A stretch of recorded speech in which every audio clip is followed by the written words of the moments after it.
Hello बच्चों, तो आज हम पढ़ेंगे फिजिक्स का पहला chapter electric charge and field. तो देखो, फिजिक्स के अंदर हमारे टोटल 14 चैप्टर हैं, जिनमें से पहला चैप्टर है इलेक्ट्रिक चार्ज एंड फील्ड।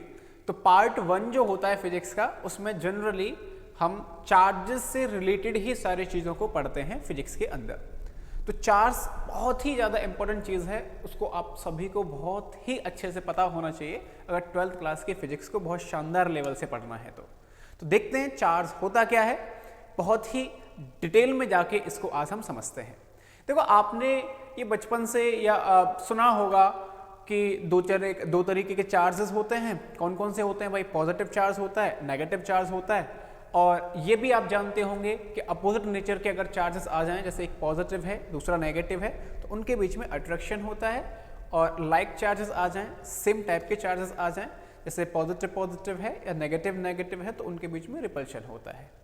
ये सारी चीज़ें फंडामेंटल जो प्रॉपर्टी है, थोड़ा बहुत आपको आइडिया होगा। लेकिन मेन क्वेश्चन ये है कि चार्ज होता क्या है। तो ज़्यादातर बच्चों को इसके बारे में ही नहीं पता होता है कि चार्ज है क्या। तो आज हम समझते हैं डिटेल में। तो देखो, इलेक्ट्रिक चार्ज के बारे में अगर मैं बताऊं, तो चार्ज किसी भी ऑब्जेक्ट की एक ऐसी प्रॉपर्टी होती है जिसकी वजह से वह किसी दूसरे ऑब्जेक्ट को अपनी ओर अट्रैक्ट कर पाए या फिर रिपेल कर पाए। तो कोई भी दो ऑब्जेक्ट अगर पास में आ रहे हैं, अट्रैक्शन अगर हो रहा है, किसकी वजह से हो रहा होगा? Due to charge.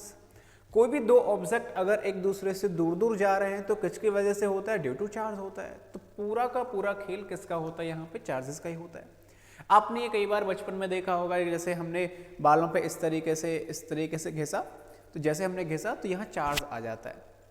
और अगर हम मिट्टी के ऊपर करें तो मिट्टी के जो पार्टिकल्स होते हैं वो इस पे जाके चिपक जाते हैं, यानी वहाँ पे क्या हो रहा है? अट्रैक्शन हुआ। किसकी वजह से हो रहा है? वो चार्ज की वजह से हो रहा होगा। तो इस तरीके के रियल लाइफ में बहुत सारे फिनोमेना देखने को मिलते हैं। तो समझते हैं, देखो वन बाई वन हम सारी चीज़ों को। देखो यहाँ पे क्या हो रहा है, देखो ये वही है, कंघी है, और उसको अगर आप रब करो और छोटे छोटे कागज़ के टुकड़ों के पास में अगर लेके जाओ, तो वो कागज़ के टुकड़े होते हैं वो उसकी ओर अट्रैक्ट हो जाते हैं। क्यों हो रहे हैं? चार्ज की वजह से हो रहे हैं। दोनों के ऊपर चार्ज आ रहा है, वहाँ पे अट्रैक्शन हो रहा है।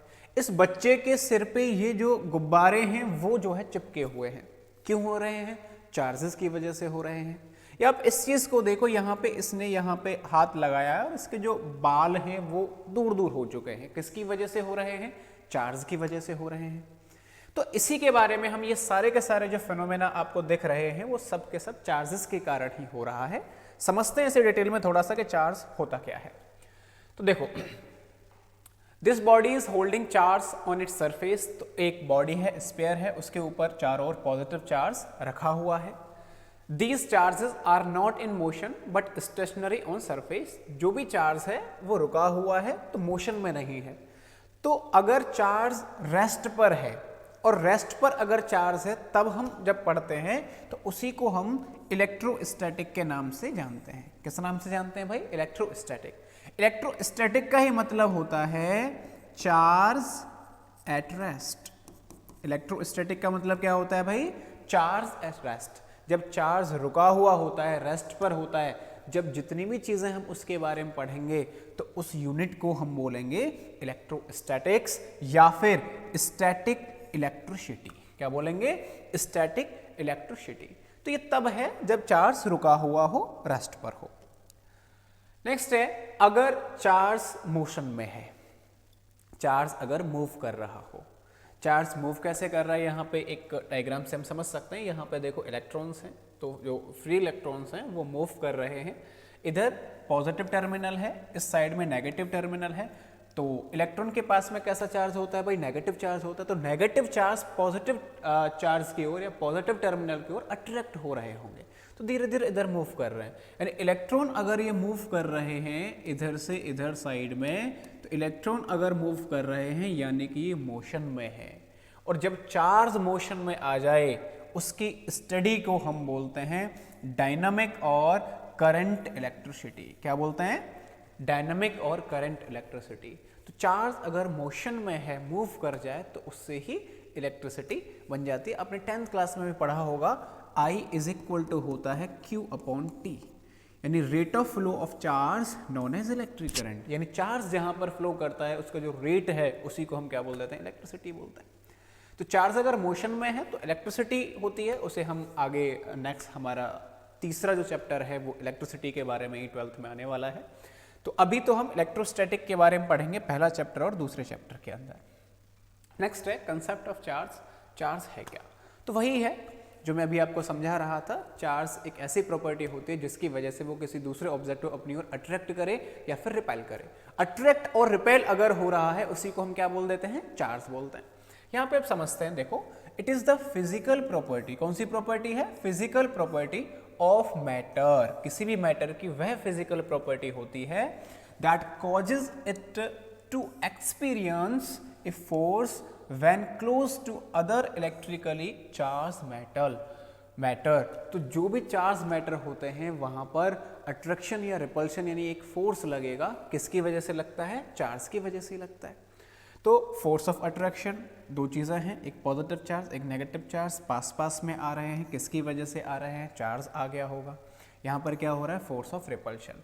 तो लाइक चार्जेस हैं, लाइक चार्जेस अगर आ जाए तो रिपल्शन हो रहा होगा, और सेम तरीके के चार्जेस अगर आ जाए तो क्या होगा भाई? अट्रैक्शन हो रहा होगा। तो यहाँ पे अट्रैक्शन हो रहा है और यहाँ पर क्या हो रहा है? रिपल्शन हो रहा है। ठीक है, तो ये होता है चार्ज। नेक्स्ट देखते हैं, बात आती है चार्ज की यूनिट क्या होती है, यूनिट ऑफ चार्ज।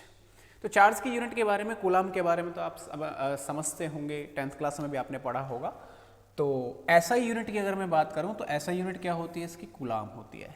लेकिन इसके अलावा कुछ और भी इसकी यूनिट है जो आपको थोड़ा बहुत पता होना चाहिए, कभी कभी पूछ ली जाती हैं ये भी।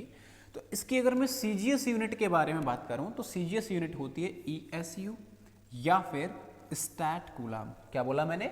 ईएसयू या फिर स्टैट कूलाम। ईएसयू का मतलब होता है इलेक्ट्रोस्टैटिक यूनिट।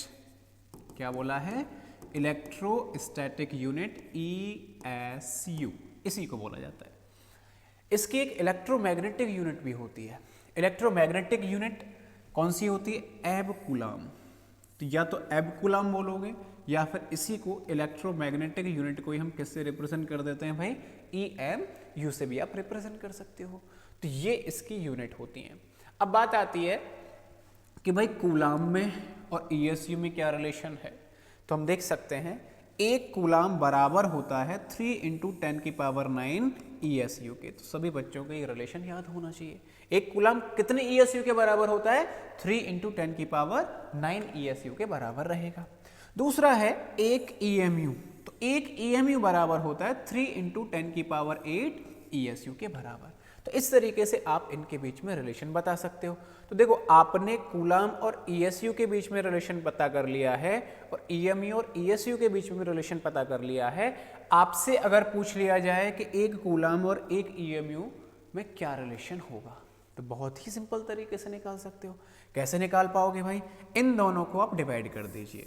अगर मैं इन दोनों को डिवाइड कर दूं तो देखो मुझे क्या मिलेगा। मैंने क्या किया? इसको डिवाइड कर दिया। तो डिवाइड करते ही आप कूलाम और EMU में रिलेशन पता कर सकते हो। कैसे करोगे? देखो ESU से ESU कैंसिल हो जाएगा, 3 से 3 कैंसिल हो जाएगा, ऊपर कितना बचेगा? 10 बचेगा। तो आप रिलेशन देख सकते हो 1 कूलाम बराबर मिलेगा 10 EMU। तो इस तरीके से आप इन दोनों के बीच में भी रिलेशन कर सकते हो। तो ये जो है दो ऊपर वाले रिलेशन अगर याद हैं तो उन्हीं की मदद से आप नीचे वाला भी ये रिलेशन फाइंड आउट कर सकते हो यहाँ पे। ठीक है, तो इस तरीके से ये जो है चार्जेस की यूनिट होती है। कौन कौन सी हो गई? कूलाम, ESU या स्टैट कूलाम भी बोल सकते हो, और EMU या एब कूलाम बोल सकते हो। और क्या क्या रिलेशन है वो आपको याद रखना है। ठीक है सर, नेक्स्ट आगे बढ़ते हैं। देखो आगे है charges are classified as positive charge and negative charge. तो जो चार्जेस होते हैं वो दो तरीके के होते हैं, हम सब जानते हैं। एक पॉजिटिव चार्ज होता है और दूसरा कैसा होता है? नेगेटिव चार्ज होता है। इसमें आप ये भी पता होगा इलेक्ट्रॉन का जो चार्ज होता है वो कैसा चार्ज होता है भाई?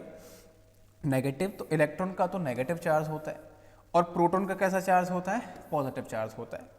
मैग्नीट्यूड ऑफ पॉजिटिव और negative charge is given as, तो आपको पता होना चाहिए जो E की वैल्यू होती है वो कितनी होती है भाई? 1.6 × 10⁻⁻⁹ कूलाम। अब आपको इसके बारे में बेसिक सी जानकारी होनी चाहिए कि इलेक्ट्रॉन का चार्ज कितना है, प्रोटॉन का चार्ज कितना है, न्यूट्रॉन का चार्ज कितना है, या इलेक्ट्रॉन का मास कितना है, प्रोटॉन का मास कितना है और न्यूट्रॉन का मास कितना है। ये बहुत फंडामेंटल चीज़ें हैं और बहुत से बच्चों को आप में से याद भी होंगी। थोड़ा सा देखते हैं, मैं लिखवा देता हूँ एक बार, क्योंकि आगे जाके बीच बीच में ये यूज़ होती रहेंगी। तो चार्ज ऑफ इलेक्ट्रॉन अगर मैं लिखूं तो माइनस ई के बराबर होता है, जिसकी वैल्यू होती है -1.6 इंटू 10 की power -19 coulomb. Charge of proton की अगर बात करें तो ये प्लस ही होता है, इसका नेचर नेगेटिव है, तो इसका नेचर कैसा होता है भाई, पॉजिटिव हो जाता है। इसकी वैल्यू आ जाएगी +1.6 इंटू 10 की पावर -19 कूलम, ये प्रोटॉन का चार्ज हो जाएगा। नेक्स्ट, अगर हम न्यूट्रॉन का चार्ज देखें तो न्यूट्रॉन कैसा होता है भाई, न्यूट्रल होता है। न्यूट्रल यानी उसका मैं चार्ज जो है 0 लिख सकता हूँ, ना पॉजिटिव है ना नेगेटिव है, न्यूट्रल चार्ज है उसका, न्यूट्रल रहता है वो पूरा का पूरा। तो ये तो मैंने चार्जेस के बारे में बात की है। किसके बारे में बात की है, चार्जेस के बारे में, कौन कौन से, इलेक्ट्रॉन, प्रोटॉन और न्यूट्रॉन। नेक्स्ट, हमसे मासेस के बारे में पूछा जा सकता है, तो अगर मास पूछ लिया जाए उसके बारे में भी हम इजीली देख सकते हैं। तो मास ऑफ इलेक्ट्रॉन, इलेक्ट्रॉन का जो मास होता है वो होता है 9.1 इंटू 10 की पावर -31 किलोग्राम। तो this is the mass of electron. तो इलेक्ट्रॉन का मास सभी बच्चों को पता होना चाहिए, 9.1 इंटू 10 की पावर -31। अब देख सकते हो कितना कम मास है। 10 की पावर -31 का मतलब समझ रहे हो ना आप, 9.1 को आपको 10 की पावर 31 से डिवाइड करना है। 10 की पावर 31 को इमेजिन करके देखो, 0 0 0 0 0 0 0 0 लगाते चलो, एक के आगे 31 0 लगाओगे, तब उससे अगर 9 को डिवाइड करोगे तो जो मास निकल के आ रहा है वो इलेक्ट्रॉन का मास है। नेक्स्ट, प्रोटॉन का मास भी हम निकाल सकते हैं। प्रोटॉन का जो मास होता है वो होता है 1.67 इंटू 10 की पावर -27 किलोग्राम। और न्यूट्रॉन का अगर मैं मास की बात करूं तो वो भी जो है इतना ही होता है, लगभग 1.67 इंटू 10 की पावर -27 किलोग्राम। अब आप अगर इनमें बोलना चाहो कि इन दोनों में एग्जैक्ट वैल्यू किसकी है, भाई प्रोटॉन की और न्यूट्रॉन की एग्जैक्ट वैल्यू अगर देखे जाएं तो प्रोटॉन में तो यहाँ पे 3 आता है और न्यूट्रॉन में यहाँ पे 5 आ जाता है। तो आप देखोगे हल्का सा प्रोटॉन का जो मास है वो न्यूट्रॉन के मास से कम है, यानी न्यूट्रॉन का मास थोड़ा सा ज़्यादा है और प्रोटॉन का मास थोड़ा सा कम है। न्यूमेरिकल्स में तो हम बस यहीं तक वैल्यू लिख देंगे, 1.6 इंटू 10 की पावर -27, इसके लिए 1.6 इंटू 10 की पावर -27। एग्जैक्ट वैल्यू अगर चाहिए तो ये है, यानी मैं इस तरीके से बोल सकता हूँ कि प्रोटॉन और न्यूट्रॉन का मास लगभग सेम ही है, अप्रोक्सीमेट आप उसे सेम मान के ही चलें। एग्जैक्ट वैल्यू अगर चाहिए तब आप इस चीज़ को याद रख सकते हो, ठीक है जी। तो ये आपको पता होना चाहिए, मैंने चार्जेस के बारे में लिखाया है और ये मैंने मासेस के बारे में बता दिया है। तो ये 2 तरीके के हमारे चार्ज होते हैं। नेक्स्ट आगे करते हैं। देखिए नेक्स्ट है जो चार्ज की जो बेसिक सी प्रॉपर्टी है कुछ, उसके बारे में हम देखते हैं। तो देखो सबसे पहले तो ये है कि चार्ज लाइक मास, जो मास होता है उसी की तरीके से फंडामेंटल और इंट्रिंसिक प्रॉपर्टी होती है। तो ये जो है इंट्रिंसिक प्रॉपर्टी होती है किसी भी मैटर की, जिस तरीके से मास मैटर की प्रॉपर्टी है उसी तरीके से चार्ज भी एक फंडामेंटल प्रॉपर्टी ही होती है।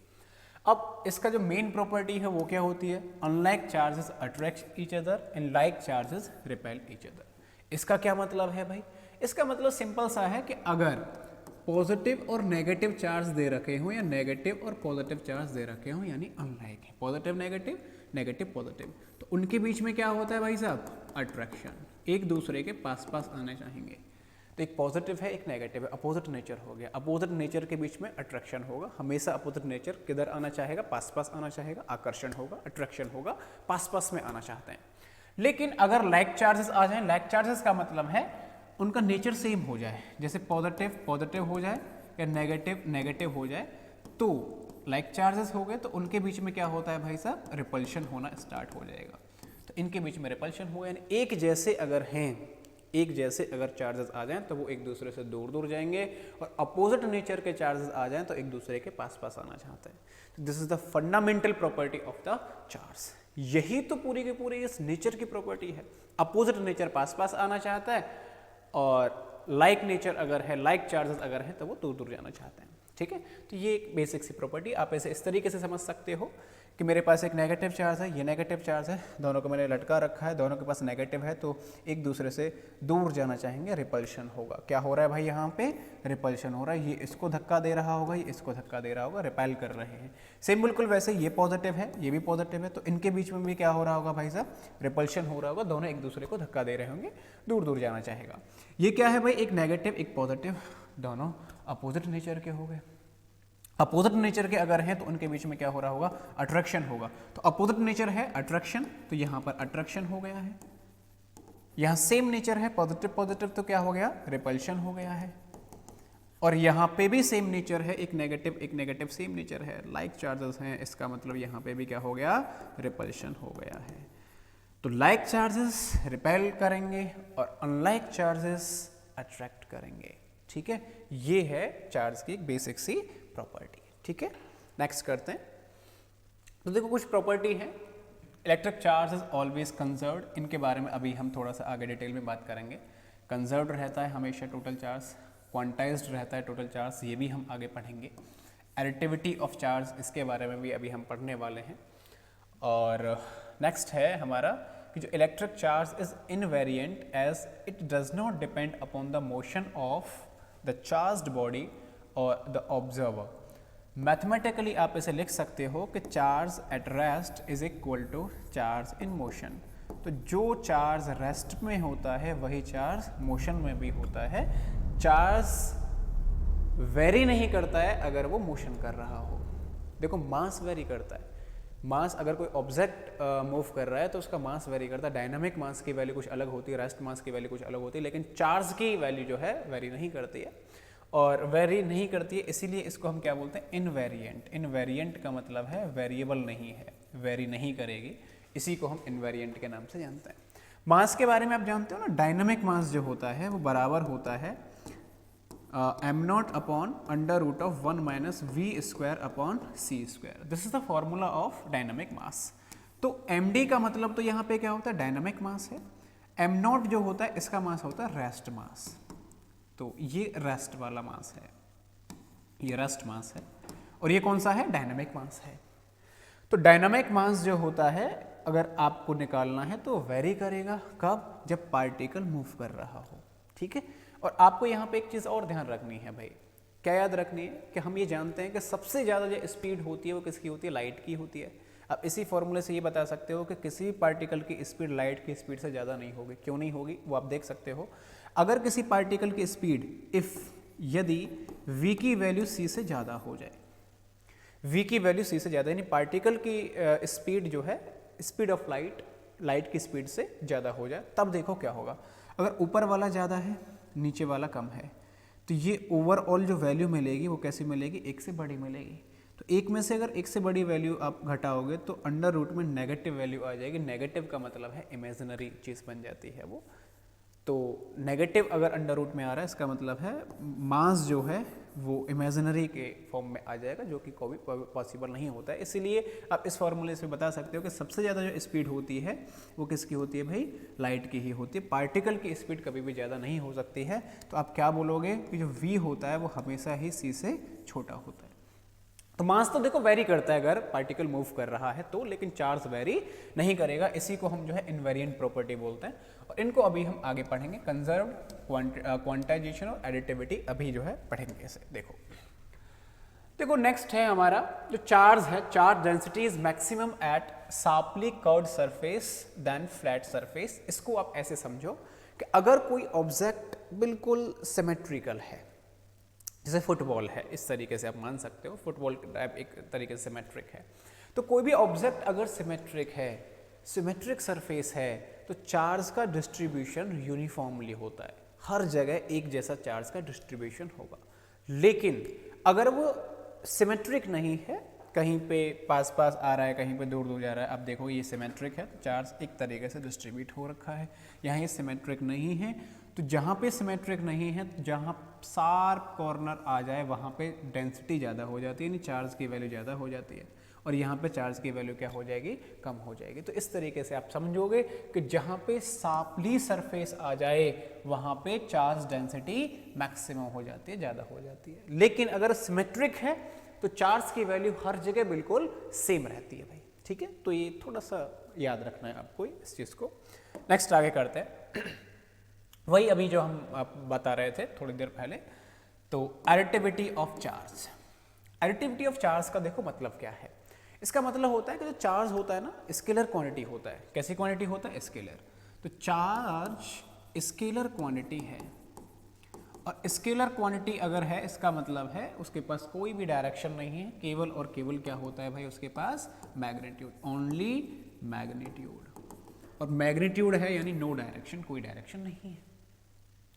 अगर ये स्केलर क्वांटिटी है तो ये हमें क्या बताता है, देखो ये बताता है कि अगर जैसे हमारे पास कोई भी ऑब्जेक्ट है, कोई भी ऑब्जेक्ट है, ये ऑब्जेक्ट है, उसके अंदर जितने भी चार्जेस रखे हुए हों, जैसे प्लस Q1 है, इधर मैंने मान लिया माइनस Q2 है, इधर प्लस Q3 है, इधर माइनस के Q4 है, तो 4 चार्जेस हैं। इसके अंदर अगर आपको टोटल चार्ज पूछा जाए, Qnet पूछा जाए, तो Qnet पता है हम किस तरीके से निकालेंगे। Qnet बराबर आएगा, जो पॉजिटिव है उन्हें जोड़ दो, जो नेगेटिव है उन्हें घटा दो, यानी क्या मिल जाएगा, Q1 minus Q2 plus Q3 minus Q4। तो इस तरीके से आप यहाँ पे टोटल चार्ज निकाल सकते हो। तो चार्ज क्योंकि स्केलर क्वांटिटी होता है इसीलिए पॉजिटिव वालों को ऐड कर दोगे और नेगेटिव वालों को घटा दोगे, यानी यहाँ पे ये स्केलर अलजेब्रा का फॉलो करेगा। जिस तरीके से आप जोड़ना सीखते आए हो, घटाना सीखते आए हो, दो दो कितने होता है, 4 हो जाते हैं। स्केलर रूल है ये पूरा का पूरा, 2 2 4 हो जाते हैं। सेम वही कंसेप्ट यहाँ पे होता है। लेकिन वेक्टर अलजेब्रा को अगर फॉलो करोगे तो वेक्टर अलजेब्रा क्या कहता है कि 2 और 2 4 भी हो सकते हैं, 3 भी हो सकते हैं, 2 भी हो सकता है, 1 भी हो सकता है और 0 भी हो सकता है। तो यह है वेक्टर अलजेब्रा के 2 और 2 को वो 0 भी बता देता है, 1 भी कर देता है, यानी 0 और 4 के बीच में कुछ भी वैल्यू दे सकता है, 2 और 2। अपनी ये 11th क्लास में वेक्टर वाला चैप्टर वहां पे पढ़ा भी होगा ढंग से क्यों होता है, ठीक है। लेकिन स्केलर का तो सिंपल सा मतलब है, अभी जो आप बचपन से सीखते आए हो जोड़ना घटाना, वो सब कौन से रूल्स होते हैं, स्केलर्स क्वांटिटी के लिए ही रूल्स बने हुए होते हैं। तो नॉर्मली चार्जेस जितना भी दे रखा हो आपको बस क्या करना है, स्केलर उसका जो है सम ले लेना है, तो इस तरीके से टोटल चार्ज निकाल लोगे। जैसे एक छोटा सा और एग्जांपल मैं दे देता हूँ। जैसे ये कोई ऑब्जेक्ट है, यहाँ पे माइनस के 10 कूलम चार्ज है, इधर प्लस 2 कूलम चार्ज है और इधर प्लस 6 कूलम चार्ज है। तो टोटल चार्ज अगर पूछा जाए तो टोटल चार्ज पता है कितना आ जाएगा, ये नेगेटिव में है, पॉजिटिव में है, पॉजिटिव में है तो -10 प्लस 2 और प्लस 6, तो कितना आ गया भाई, ये माइनस के 2 कूलम चार्ज हमारा निकल के आ गया। सीधी सी बात है, वही स्टेटमेंट बोल रहा है। देखो, it is a scalar quantity so the total charge of system is obtained simply by adding different charges algebraically with proper sign according to their sign। तो जो भी उनका जो है अकॉर्डिंग टू देयर चार्ज, जो भी चार्ज दे रखा है उसके अकॉर्डिंग आप साइन लगाओ और उन्हें जो है सिंपली ऐड कर दीजिए या फिर सब्ट्रैक्ट कर दीजिए। यही होती है एडिटिविटी ऑफ चार्ज। तो ये हमारा मेन प्रॉपर्टी है इसकी। अगली जो प्रॉपर्टी है वो आती है क्वांटाइजेशन ऑफ चार्ज। इसकी सबसे इंपॉर्टेंट, चार्ज की जो सबसे इंपॉर्टेंट प्रॉपर्टी है वो यही है, क्वांटाइजेशन ऑफ चार्ज। और सभी बच्चों के बहुत अच्छे से शानदार तरीके से आनी चाहिए। थोड़ा सा अच्छे से डिटेल में से समझते हैं। देखो, क्वांटाइजेशन ऑफ चार्ज का मतलब क्या है, क्या मतलब है इसका? इसका मतलब ये होता है कि दुनिया में जितनी भी ऑब्जेक्ट है वहां पर जो चार्ज आता है वो हमेशा इस छोटी सी ई का इंटीग्रल मल्टीपल होता है। चार्ज हमेशा किसके बराबर होता है, ई का इंटीग्रल मल्टीपल होता है। इसकी वैल्यू पॉजिटिव या नेगेटिव कुछ भी हो सकती है। ये बताता है हमें क्वांटाइजेशन ऑफ चार्ज के, क्वांटाइज रहता है, ई का इंटीग्रल मल्टीपल होता है।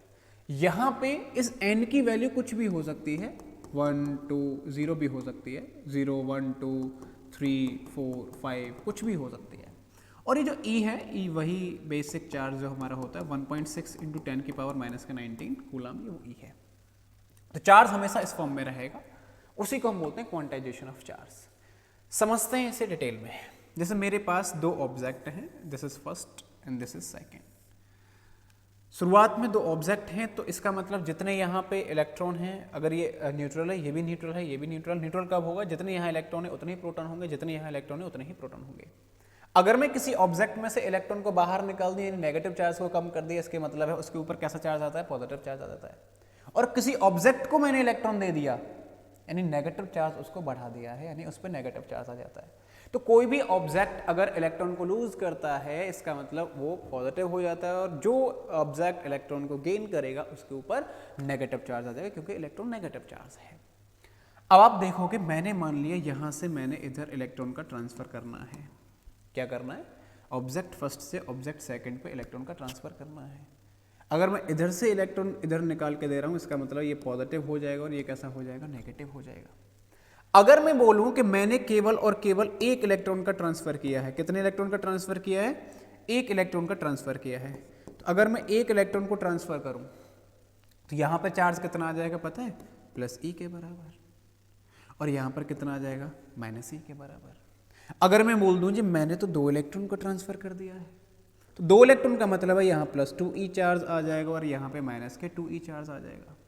अगर मैंने 3 इलेक्ट्रॉन का ट्रांसफर कर दिया तो यहाँ प्लस 3e आ जाएगा और यहाँ पे माइनस के 3e आ जाएगा। सिमिलरली अगर आपने n इलेक्ट्रॉन को ट्रांसफर किया है तो n अगर चलेगा यहाँ से इलेक्ट्रॉन तो इस पे प्लस ne आ जाएगा और यहाँ पे माइनस के ne आ जाएगा। इस तरीके से आप देख सकते हो। ध्यान से देखो, यहाँ पे आप अगर आपने किसी से इलेक्ट्रॉन ट्रांसफर किया है, इसका मतलब है एक किया है, यहाँ पे प्लस ई, यहाँ पर कितना आ रहा है, माइनस ई आ रहा है। कितना आ रहा है, माइनस ई आ रहा है, यानी इधर क्या आ गया, प्लस माइनस ई, प्लस माइनस ई। अगर n की वैल्यू में 1 पुट कर दूं तो क्या मिल जाएगा, प्लस माइनस ई मिल जाएगा। अगर मैं n की वैल्यू 2 पुट कर दूं तो कितना मिलेगा, प्लस 2e माइनस 2e, यानी प्लस माइनस 2e बोल सकता हूँ। अगर मैं n की वैल्यू 3 पुट कर दूं तो कितना मिल जाएगा, प्लस 3e माइनस 3e, यानी प्लस माइनस 3e, यानी चार्ज हमेशा इसी फॉर्म में रहेगा। दूसरी चीज, एक ऑब्जेक्ट पे अगर पॉजिटिव चार्ज आ रहा है, साथ ही साथ दूसरे ऑब्जेक्ट पे कैसा चार्ज आएगा, नेगेटिव चार्ज आएगा। पहले दोनों ऑब्जेक्ट कैसे थे, न्यूट्रल थे। मैंने कैसे माने थे, न्यूट्रल माने थे कि ये इनिशियली न्यूट्रल था, ये भी इनिशियल न्यूट्रल था, दोनों में जितने इलेक्ट्रॉन है उतने ही प्रोटॉन्स थे, तो न्यूट्रल था, क्योंकि पॉजिटिव चार्ज नेगेटिव चार्ज को बैलेंस कर रहा था। अभी भी अगर आप देखोगे तो टोटल चार्ज वही है जो पहले था, पहले न्यूट्रल यानी 0।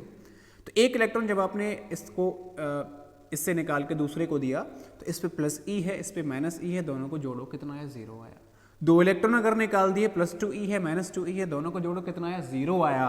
3 निकालोगे, इनको जोड़ोगे तो भी 0 आएगा। कितने भी इलेक्ट्रॉन ट्रांसफर करवा दो, जितना एक पे पॉजिटिव चार्ज बढ़ रहा है उतना ही दूसरे पे साथ के साथ नेगेटिव चार्ज भी बढ़ेगा। ओवरऑल चार्ज अगर देखोगे तो वही मिलेगा जो पहले चार्ज हुआ करता था। तो टोटल चार्ज जो है कंजर्व्ड रहता है। इसको मैं अगले ही आगे जो है इससे आगे पढ़ने वाले हैं इस चीज़ को भी। तो अभी तो फिलहाल क्वांटाइजेशन ऑफ चार्ज की बात हो रही है, तो चार्ज हमेशा एनी के फॉर्म में ही रहेगा। चार्ज कभी भी इस तरीके से नहीं रह सकता कि चार्ज जो है आप बोल दो 1.2 इलेक्ट्रॉन आ गए था, या चार्ज जो है -3.2 इलेक्ट्रॉन आ जाए, या चार्ज की वैल्यू कोई भी ले लो आप, फ्रैक्शन फॉर्म में ई का मल्टीपल नहीं हो सकता है, कभी भी नहीं हो सकता है। तो ये सब इम्पॉसिबल है, नॉट इक्वल। कभी भी चार्ज इस तरीके से नहीं मिल सकता। तो ये सब चार्ज पॉसिबल नहीं है। चार्ज हमेशा प्लस माइनस एनी के ही फॉर्म में रहेगा। आप इस फॉर्मूले से ये भी निकाल सकते हो कि अगर आपको कहीं पे चार्ज दे दिया जाए और पूछा जाए कि बताओ यहाँ पे इलेक्ट्रॉनों की संख्या कितनी है, what is the number of electron, तो आप कैसे निकालोगे भाई। यहाँ n का मतलब क्या था, नंबर ऑफ इलेक्ट्रॉन्स ही है। तो q किसके बराबर बोला है मैंने, na के बराबर होता है। तो n की वैल्यू अगर आप निकालना चाहो तो n की वैल्यू कितनी आ जाएगी भाई, q/e। तो इस फॉर्मूले से आप ये भी निकाल सकते हो कि कितने इलेक्ट्रॉन कहाँ पे प्रेजेंट हैं। जैसे नॉर्मली मैं बोल दूं कि how many electrons are present in 1 coulomb charge. तो 1 कूलम चार्ज में कितने इलेक्ट्रॉन होते हैं, ये अगर पूछा जाए तो कैसे निकालोगे। देखो अगर आपको n पूछा है तो n किसके बराबर, q/e। तो कितना चार्ज दे दिया है, 1 कूलम। e की वैल्यू 1.6 इंटू 10 की पावर -19 होता है। तो 1 को अगर 1.6 से अगर आप डिवाइड करोगे तो इसे सॉल्व करने के बाद आता है 6.25 इंटू 10 की पावर 18 इलेक्ट्रॉन। तो 1 कूलम चार्ज में इतने सारे इलेक्ट्रॉन हैं। आप इमेजिन करके देखो, 10 की पावर 18 आ रहा है, 10 टू दी पावर 18। और 10 टू द पावर 18 समझ पा रहे हो ना, कितने इलेक्ट्रॉनों को मिला देने के बाद में 1 कूलम चार्ज बनता है। तो इस तरीके से आपको थोड़ा सा इसे समझना है, ठीक है। तो ये हमारा क्वांटाइजेशन ऑफ चार्ज होता है। नेक्स्ट आगे करते हैं। अगला है conservation of charge. Conservation of charge हमें थोड़ा सा अभी जो समझाने की कोशिश यही कर रहा था कि कंजर्वेशन ऑफ चार्ज का मतलब है चार्ज दुनिया में, इस पूरे यूनिवर्स में जितना चार्ज है हमेशा उतना ही रहता है। चार्ज कभी भी न तो क्रिएट किया जाता है, नहीं चार्ज को डिस्ट्रॉय किया जा सकता है। चार्ज को केवल और केवल एक जगह से दूसरी जगह पे ट्रांसफर किया जा सकता है। चार्ज हमेशा जितना है वो उतना ही रहता है, उसी को हम बोलते हैं conservation of charge. The law of conservation of electric charge states that for an isolated system the net electric charge always remains constant। तो टोटल चार्ज जो होता है वो हमेशा ही कांस्टेंट रहता है, उसी को हम कंजर्वेशन ऑफ चार्ज के नाम से जानते हैं। तो चार्ज हमेशा कंजर्व रहता है। आप इस तरीके से भी देख सकते हो कि एक ऑब्जेक्ट ये रहा, एक ये रहा। अगर पहले ऑब्जेक्ट से दूसरे ऑब्जेक्ट पे आप इलेक्ट्रॉनों को दे रहे हो तो जितना इस पे पॉजिटिव चार्ज आएगा उतना ही इस पे नेगेटिव चार्ज आएगा। सपोज इस पे प्लस क्यू आ गया तो इस पे कितना आ जाएगा, माइनस क्यू आ जाएगा। तो क्यू नेट अगर आप निकालना चाहोगे तो कितना आ जाएगा, plus q minus q is equal to 0। तो पहले भी दोनों न्यूट्रल थे, बाद में भी दोनों न्यूट्रल हो गए। इसका मतलब चार्ज कंजर्व रहता है, हमेशा चार्ज कंजर्व है। चार्ज ये क्रिएट कैसे होता है, बनता कैसे है, चार्ज केवल और केवल हम ट्रांसफर कर देते हैं। तो एक पे पॉजिटिव आ जाता है और दूसरे पे नेगेटिव आ जाता है। आप ऐसा नहीं देखोगे कि बस पॉजिटिव ही पॉजिटिव बनता जा रहा है या नेगेटिव ही नेगेटिव बनता जा रहा है, ये पेयर फॉर्म में चलते हैं। इसीलिए तो हम बोल रहे थे कि Q बराबर होता है प्लस माइनस एनी, एक पे पॉजिटिव है तो दूसरे पे साथ ही साथ कैसा आ जाएगा, नेगेटिव आ जाएगा, ठीक है। इसी को हम बोलते हैं कंजर्वेशन ऑफ इलेक्ट्रिक चार्ज। तो ये हमारी मेन जो फंडामेंटल प्रॉपर्टी होती है चार्जेस की वो यही होती है, additivity of charge. Additivity of charge का मतलब है चार्ज स्केलर क्वांटिटी है, जितना भी चार्ज दे रखा हो आप सीधा सीधा जोड़ो या घटा दो इजीली। दूसरा था क्वांटाइजेशन ऑफ चार्ज। चार्ज हमेशा एनी के फॉर्म में रहता है। एन का मतलब नंबर ऑफ इलेक्ट्रॉन्स होता है और ई का मतलब 1.6 × 10⁻⁻⁹ कूलम होता है। और अगला है हमारा conservation of charge. Conservation charge का मतलब है चार्ज को ना तो क्रिएट किया जा सकता है, नहीं डिस्ट्रॉय किया जा सकता है। टोटल जितना भी चार्ज है इस यूनिवर्स में वो चार्ज हमेशा उतना ही बना रहेगा। बस एक ऑब्जेक्ट से दूसरे ऑब्जेक्ट पे अगर हम इलेक्ट्रॉन को ट्रांसफर कर दें उससे हम जो है चार्ज को जनरेट कर देते हैं कि एक पे पॉजिटिव आ गया तो दूसरे पे नेगेटिव आ गया। तो ये है पूरी यहाँ पे चार्ज की कहानी। नेक्स्ट आगे और थोड़ा सा इसके बारे में समझते हैं। जैसे अगर हमसे ये पूछ लिया जाए कि जैसे कोई भी है कि 2 × 10⁻³ कूलम चार्ज दे रखा है, इसमें बताओ भाई इलेक्ट्रॉन कितने होंगे। तो इस चार्ज में how many electrons are present in charge Q × 10⁻³ coulomb. तो ये अगर पूछा जाए तो इजीली निकालोगे। इसका कैसे करेंगे देखो, करके देख लेते हैं थोड़ा सा। तो Q की वैल्यू आपको दे दी है 2 × 10⁻³ कूलम। N आपसे पूछा है तो n किसके बराबर होता है भाई, Q/E होता है। और यहाँ से आप निकाल लोगे 2 × 10⁻³ अपॉन E की वैल्यू 1.6 × 10⁻⁻⁹। तो इससे डिवाइड कर दीजिए, जो भी इसे सॉल्व करने के बाद में संख्या आएगी वही क्या आ जाएगा, नंबर ऑफ इलेक्ट्रॉन आ जाएगा। तो इस तरीके से नंबर ऑफ इलेक्ट्रॉन निकाल लोगे। अगर पूछ लिया जाए कि किसी ऑब्जेक्ट पे इतना चार्ज है तो बताओ वहाँ पे जो कितना मास ट्रांसफर हुआ होगा, तो वो भी हम निकाल सकते हैं। जितने इलेक्ट्रॉन आए अगर हमें मास निकालना है तो एक इलेक्ट्रॉन का मास हम जानते हैं। टोटल मास अगर हमें पूछा जाए तो कितना आ जाएगा, mass of one electron. Mass of one electron कितना होता है भाई, 9.1 × 10⁻⁻13। इसको हम किससे मल्टीप्लाई कर देंगे, जो भी यहाँ पे नंबर ऑफ इलेक्ट्रॉन्स निकल के आए हैं अगर आप उससे मल्टीप्लाई कर दोगे तो टोटल मास भी आप निकाल सकते हो। यहाँ पर एक क्वेश्चन ये है कि अगर किसी ऑब्जेक्ट पे पॉजिटिव चार्ज लगातार बढ़ रहा हो, किसी ऑब्जेक्ट पे पॉजिटिव चार्ज लगातार बढ़ रहा हो तो उसका मास बढ़ेगा, घटेगा या कांस्टेंट रहेगा। लगातार इंक्रीज हो रहा है पॉजिटिव चार्ज, तो मास इंक्रीज होगा, डिक्रीज होगा या फिर कांस्टेंट होगा, ये आपको बताना है। ध्यान से देखो, इसका इजीली आप आंसर दे सकते हो। कैसे दोगे, अगर किसी पे पॉजिटिव चार्ज बढ़ रहा है, पॉजिटिव चार्ज का मतलब है इलेक्ट्रॉन उसमें से बाहर जा रहे हैं। इलेक्ट्रॉन उसमें से कहाँ जा रहे हैं, बाहर जा रहे हैं। और इलेक्ट्रॉन की कमी अगर हो रही है तभी तो पॉजिटिव चार्ज बढ़ रहा होगा, जब नेगेटिव चार्ज बाहर जा रहा है। तो इलेक्ट्रॉन अगर बाहर चले गए इसका मतलब उस ऑब्जेक्ट का जो मास है वो क्या होना चाहिए, डिक्रीज होना चाहिए। तो ध्यान रखना, ज़्यादातर बच्चे इसको गलत कर देते हैं। अगर किसी ऑब्जेक्ट पे पॉजिटिव चार्ज लगातार बढ़ रहा हो, इसका मतलब है इलेक्ट्रॉन वहाँ से कम हो रहे हैं। इलेक्ट्रॉन कम होने का मतलब मास उसका कम हो जाता है, डिक्रीज हो जाता है। नेक्स्ट आगे करते हैं। तो देखो, जो भी मटेरियल्स होते हैं हमारे पास, वो 3 तरीके से हमने उसे क्लासीफाई कर रखा है। कौन कौन से होते हैं वो 3 तरीके? एक हम कंडक्टर्स के नाम से जानते हैं, दूसरे इंसुलेटर और तीसरे सेमीकंडक्टर। आप इन तीनों के बारे में थोड़ा बहुत जानते तो होंगे ही। कंडक्टर का मतलब होता है जिनमें फ्री इलेक्ट्रॉन्स होते हैं। क्या हो भाई? फ्री इलेक्ट्रॉन्स प्रेजेंट हो। तो फ्री इलेक्ट्रॉन्स अगर प्रेजेंट हैं तो वहाँ पे अगर हम इलेक्ट्रिक फील्ड अप्लाइड कर दें तो वहाँ पर जो है इलेक्ट्रिसिटी पास कर जाती है। तो जितने भी मटेरियल्स होते हैं जहाँ पर इलेक्ट्रिसिटी इजीली पास कर जाए वो सब कंडक्टर्स होते हैं। इंसुलेटर का मतलब होता है जहाँ पर फ्री इलेक्ट्रॉन्स नहीं होते हैं, और फ्री इलेक्ट्रॉन्स नहीं है यानी इलेक्ट्रॉन्स नहीं है तो चार्ज फ्लो नहीं कर पाएगा। इसका मतलब वहाँ पर इलेक्ट्रिसिटी पास नहीं करती है। उन सभी सब्सटेंसेस को हम इंसुलेटर बोल सकते हैं। और सेमीकंडक्टर जो होते हैं उनकी जो प्रॉपर्टी होती है सेमीकंडक्टर की, वो कंडक्टर और इंसुलेटर के बीच में लाई करती है। क्या होती है? जो हमारा नॉर्मल टेम्परेचर है वहाँ पे तो जो सेमीकंडक्टर है वो किसकी तरीके से बिहेव करते हैं? इंसुलेटर की तरीके से बिहेव करते हैं। लेकिन अगर हम टेम्परेचर को बढ़ा दें तो जो फ्री इलेक्ट्रॉन्स, जो बाउंडेड इलेक्ट्रॉन्स थे, टेम्परेचर बढ़ाने में वो थोड़ा थोड़ा उनका बाउंडेशन कम हो जाएगा। जैसे टेम्परेचर बढ़ाया इलेक्ट्रॉन का बाउंडेशन कम हुआ, यानी वो फ्री इलेक्ट्रॉन्स की तरीके से कन्वर्ट हो जाएंगे। इसका मतलब है टेम्परेचर अगर आपने बढ़ा दिया तो किसकी तरीके से बिहेव करने लग जाते हैं? वो कंडक्टर के तरीके से बिहेव करने लग जाते हैं। तो जो सेमीकंडक्टर हैं वो इंसुलेटर और कंडक्टर दोनों तरीके से बिहेव कर सकते हैं, डिपेंड करता है टेम्परेचर कितना है। तो सेमीकंडक्टर का जो है सेमीकंडक्टर, ये फिजिक्स का लास्ट चैप्टर है, वहाँ पर हम बहुत ज़्यादा डिटेल में बात करेंगे इसके बारे में।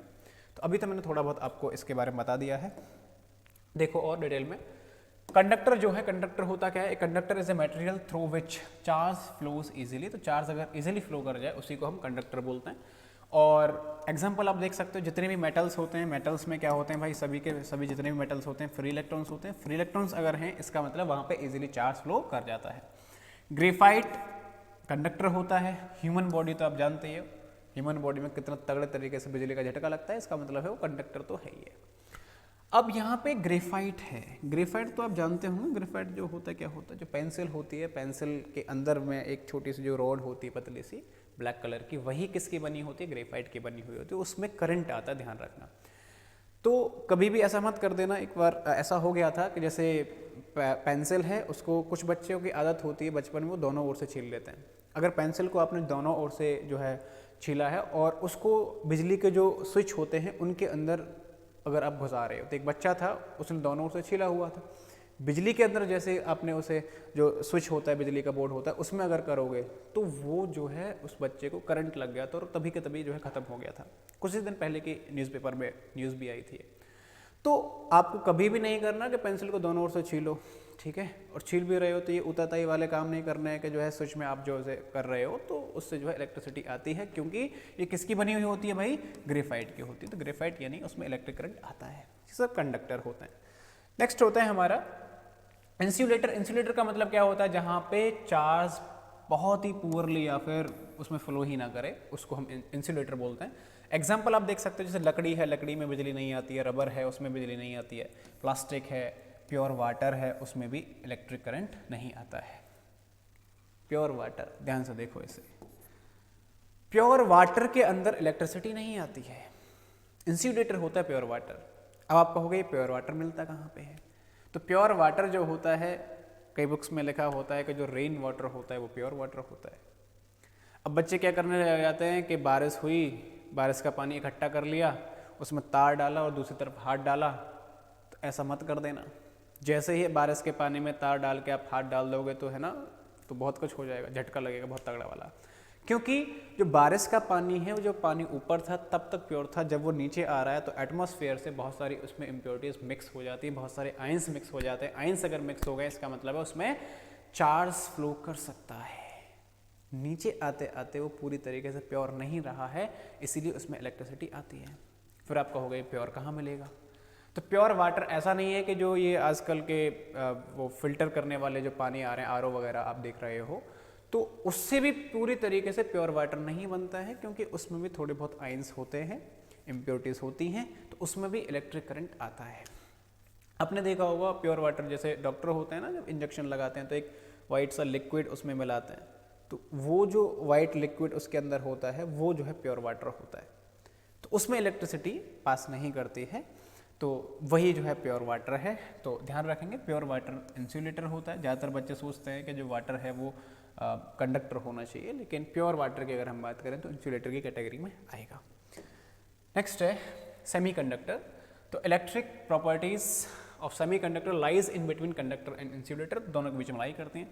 एग्जांपल्स क्या हैं इसके? Germanium, silicon, gallium, arsenic etcetera etcetera.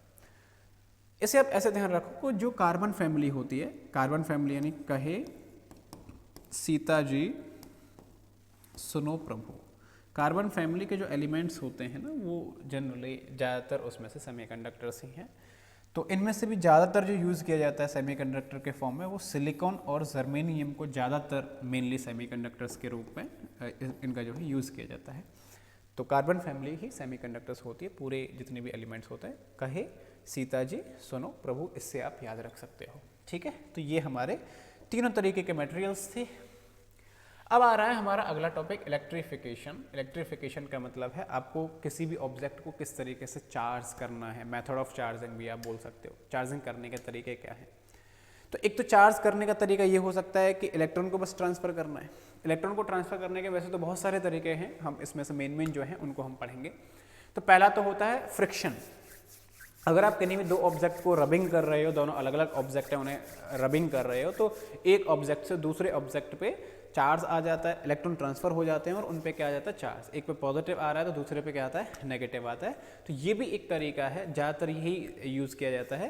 तो बाई फ्रिक्शन, फ्रिक्शन से हम जो है रबिंग करके अगर किसी भी दो ऑब्जेक्ट को हम उस पर चार्ज ला सकते हैं। तो देखो मेथड ऑफ इलेक्ट्रिफिकेशन या मेथड ऑफ चार्जिंग क्या क्या हो सकता है? चार्जिंग बाई फ्रिक्शन, तो फ्रिक्शन के कारण चार्ज हम कर सकते हैं। चार्जिंग बाई कंडक्शन और चार्जिंग बाई इंडक्शन। तो ज़्यादातर ये तीन प्रॉपर्टी, मतलब तीन मेथड्स हैं, वैसे और भी बहुत सारे मेथड्स होते हैं इनके। तो मेनली इन्हीं को हम पढ़ेंगे कि फ्रिक्शन के कारण कैसे होता है, कंडक्शन के कारण कैसे होता है और इंडक्शन के कारण कैसे होगा चार्जिंग। तो पहला है हमारा charging by friction. Charging by friction में हम देखेंगे हमारे पास एक ग्लास रॉड है और दूसरा है हमारे पास सिल्क क्लॉथ। तो ग्लास रॉड है और दूसरा क्या है? Silk cloth. दोनों पहले अलग अलग रखे हुए थे, जब ये अलग अलग होंगे तो दोनों ही न्यूट्रल थे। इसके पास कोई चार्ज नहीं, इसके पास कोई चार्ज नहीं, ग्लास के पास भी नहीं है, सिल्क क्लॉथ के पास भी नहीं है। लेकिन जैसे ही हमने इनको रबिंग किया, इस ग्लास रॉड से इस तरीके से, सिल्क कपड़े से अगर मैं इस तरीके से घिसूँ, इसे रबिंग कर दूँ, तो जो ग्लास रॉड है उसमें से इलेक्ट्रॉन लूज होंगे और वो इलेक्ट्रॉन लूज होने के बाद में इलेक्ट्रॉन किसको मिल जाएंगे भाई? सिल्क क्लॉथ को चले जाएंगे। जैसे यहाँ से इलेक्ट्रॉन निकले, इलेक्ट्रॉन अगर लूज हुए और इसने क्या कर लिया? उनको गेन कर लिया। इसका मतलब जो ग्लास रॉड था उस पर कैसा चार्ज आ जाएगा? पॉजिटिव चार्ज आ जाएगा। और जो यहाँ पे सिल्क क्लॉथ है उसके ऊपर कैसा चार्ज आ जाएगा? नेगेटिव चार्ज आ जाएगा। तो इस तरीके से दोनों पे देखो चार्ज आ गया है। तो ये बहुत शानदार तरीका होता है। आप इसे ऐसे भी देख सकते हो, जैसे मैंने पहले भी समझाया था कि इस तरीके से रबिंग किया, मिट्टी के जो है पार्टिकल्स वो आ जाते हैं, है ना। या फिर आप कभी देखोगे एक रॉड है हमारे पास में, उसको अगर रबिंग कर दो, गुब्बारे हैं, गुब्बारों के पास में लेके जाओगे तो गुब्बारे जो है रिपेल करने लगते हैं। तो ये सब किसकी वजह से हो रहा है? चार्ज की वजह से हो रहा है। नेक्स्ट है हमारा दूसरा जो मेथड होता है चार्जिंग बाई इंडक्शन। तो इंडक्शन के कारण चार्जिंग क्या होता है? ध्यान से देखो इसे। When a charged object, कैसा ऑब्जेक्ट है? Charged object is brought close to an uncharged object. तो दूसरा अनचार्ज्ड है, पहला चार्ज्ड है। Negative charges of uncharged object gets accumulated on the left side. This process is called charging by induction. तो देखो एक ऑब्जेक्ट है, ये रहा मेरे पास में, कैसा चार्ज है इसके ऊपर? पॉजिटिव चार्ज है। ये मैंने इसके ऊपर पॉजिटिव चार्ज मान लिया। कैसा मान लिया? Positive charge. एक दूसरा है, ये बहुत अलग रखा हुआ था, ये जो है न्यूट्रल है, अनचार्ज्ड है। तो ये अनचार्ज्ड है। अनचार्ज्ड का मतलब है इसके ऊपर कैसा भी चार्ज नहीं। This is uncharged and this is charged. एक पे पॉजिटिव है, एक पे न्यूट्रल है। अगर मैं बोलूं कि मैं इन दोनों को पास पास में लेके आ जाऊं, दोनों को पास पास में लेके आ गया, तो अगर मैं इन दोनों को पास पास में जैसे यहाँ पे लेके आ गया, तो इसके ऊपर कैसा चार्ज था? पॉजिटिव। टच नहीं कराया, ध्यान रखना, टच नहीं कराया, बस पास पास में लेके आया हूँ। इधर जो इलेक्ट्रॉन थे, बाउंडेड इलेक्ट्रॉन जो होते हैं, वो किस तरफ शिफ्ट हो जाएंगे भाई, पॉजिटिव की ओर अट्रैक्ट होंगे। या इलेक्ट्रॉन्स में, प्रोटॉन्स में, तो इस तरफ तो नेगेटिव चार्ज इसमें इंड्यूस्ड हो जाता है ऐसे करके, और इस तरफ क्या हो जाएगा, पॉजिटिव। लेकिन होंगे यहाँ पे जितना पॉजिटिव है उतना ही नेगेटिव है, चार्ज का ट्रांसफर नहीं हो रहा है, बल्कि इस चार्ज को रखने से यहाँ पे इलेक्ट्रॉन्स एक तरफ आ जाएंगे, तो यहाँ नेगेटिव आ जाएगा, यहाँ पर पॉजिटिव आ जाएगा। इसी तरीके से आप बोल सकते हो कि हमने यहाँ पे चार्ज को जनरेट कर दिया है। तो ये मेथड जो होता है, उसी मेथड को हम क्या बोलते हैं, इंडक्शन मेथड बोला जाता है। कौन सा मेथड है, इंडक्शन। इंडक्शन मेथड का मतलब है कि बिना टच कराए, ऑब्जेक्ट को बिना टच कराए, जो न्यूट्रल अनचार्ज्ड ऑब्जेक्ट है उस पर आपने चार्ज को इंड्यूस किया है, और इसके साइड में कौन सा चार्ज आ गया, ध्यान से देखो कौन सा आ गया, यहाँ पे नेगेटिव चार्ज आ गया, यानी अपोजिट चार्ज को आप उसके एक तरफ इंड्यूस कर सकते हो। तो इसी को हम इंडक्शन बोलते हैं। दूसरा जो मेथड होता है वो है हमारा अगला जो है कंडक्शन है, चार्जिंग बाय कंडक्शन। तो कंडक्शन का मतलब क्या होता है, इंडक्शन में टच नहीं करा रहे थे, लेकिन कंडक्शन में हम टच करा देते हैं। तो when a charge object is touch to an uncharge object, touch कराया होगा यहाँ पे, ठीक है, और charge object gets equally distributed on uncharged object. ध्यान से देखो, वही दो ऑब्जेक्ट हैं, पहले पे कितना मान लिया मैंने, पॉजिटिव चार्ज मान लिया, दूसरा जो है वो कैसा है, न्यूट्रल है। अगर मैं इन दोनों को टच करा दूँ, पहले दूर दूर थे, अगर मैं इन दोनों को टच करा देता हूँ, तब देखो क्या होगा, जैसे ही आप इन दोनों को टच करा दोगे तो इन दोनों पे जो चार्ज था वो अब इक्वली डिस्ट्रीब्यूट हो जाएगा। तो पहले तो केवल और केवल किस पे था, पहले वाले पे था। अगर आपने टच करा दिया, अगर ये दोनों ही कंडक्टर हैं, तो ये दोनों पे चार्ज एक तरीके से, सेम तरीके से डिस्ट्रीब्यूट हो जाएगा।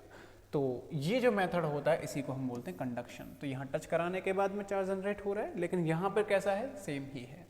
इंडक्शन में बिना टच कराए चार्ज जनरेट हो रहा था, ठीक है। तो मेथड्स ऑफ चार्जिंग है।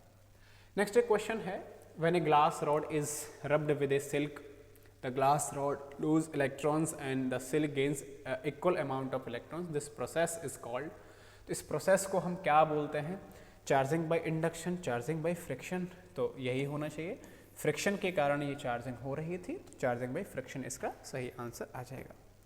अगला है, when a charged object is touched to an uncharged object, तो टच अगर कर रहा हो और अपोजिट नेचर अगर इक्वली डिस्ट्रीब्यूशन अगर हो रहा है, तो इस प्रोसेस को हम क्या बोलें, अगर टच हो रहा है। तो टच का मतलब क्या होता है भाई, कंडक्शन वाला ऑप्शन आप देख लीजिए, तो चार्जिंग बाय कंडक्शन हो जाएगा इसका आंसर। और अगला जो ऑब्जेक्ट है कि अगर उसके केवल और केवल आप उसे पास में लेके आ रहे हो, उसके क्लोज लेके आ रहे हो, लेकिन टच नहीं करवा रहे हो, तो उस प्रोसेस को हम क्या बोलेंगे, चार्जिंग बाय इंडक्शन। तो ये चार्जिंग बाय इंडक्शन हो जाएगा, ठीक है। तो आज के इस पूरी क्लास के अंदर हमने इलेक्ट्रिक चार्ज के बारे में पढ़ा है। पूरा इलेक्ट्रिक चार्ज हमने देखा है कि चार्जेस होता क्या है, कितने तरीके के होते हैं, उसकी प्रॉपर्टीज़ क्या होती हैं, मेन प्रॉपर्टीज़ क्या होती हैं, और चार्ज को किस तरीके से हम किसी भी ऑब्जेक्ट पे जनरेट कर सकते हैं। और जो मटेरियल्स होते हैं वो 3 तरीके के होते हैं, कौन सा कंडक्टर है, कौन सा इंसुलेटर होता है, कौन सा सेमीकंडक्टर होता है। तो पूरा हमारा ये आज का इंट्रोडक्टरी लेक्चर था चार्ज के बारे में। बहुत अच्छे तरीके से आपको आना चाहिए, सब बच्चों को आना चाहिए। और अगली जो इस चैप्टर की जो वीडियोस हैं वो पूरी आपको मिल जाएंगी। और कंप्लीट अगर आपको बैच लेना है तो द डायमंड एकेडमी का हमारा प्ले स्टोर से आप ऐप डाउनलोड कर सकते हो। वहाँ पे आपको पूरा बैच मिल जाएगा, फिजिक्स का, केमिस्ट्री का, मैथ्स का और बायो का भी। तो चारों सब्जेक्ट का कंप्लीट बैच अगर आपको लेना है तो द डायमंड एकेडमी ऐप से आप जो है वहाँ देख सकते हो। वहाँ पे sheets, DPP, notes, mock test, वो सारी चीज़ें वहाँ पे आपको मिल जाएंगी। कोर्स की जो फ़ी है वो बहुत ही मिनिमम सी फ़ी रखी हुई है।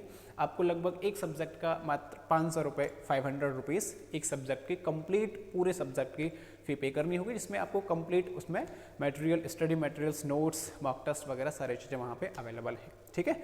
तो मॉक टेस्ट तो सभी के लिए फ्री है, मटेरियल भी सभी के लिए फ्री है, तो आप वहाँ पे जाके देखो। मिलते हैं अगली वीडियो में जल्दी ही। तो कैसी लगी आपको वीडियो कमेंट करके ज़रूर बताएं और ज़्यादा से ज़्यादा शेयर करें, अपने फ्रेंड्स वगैरह को सभी को इन्फॉर्म करें। Thank you so much.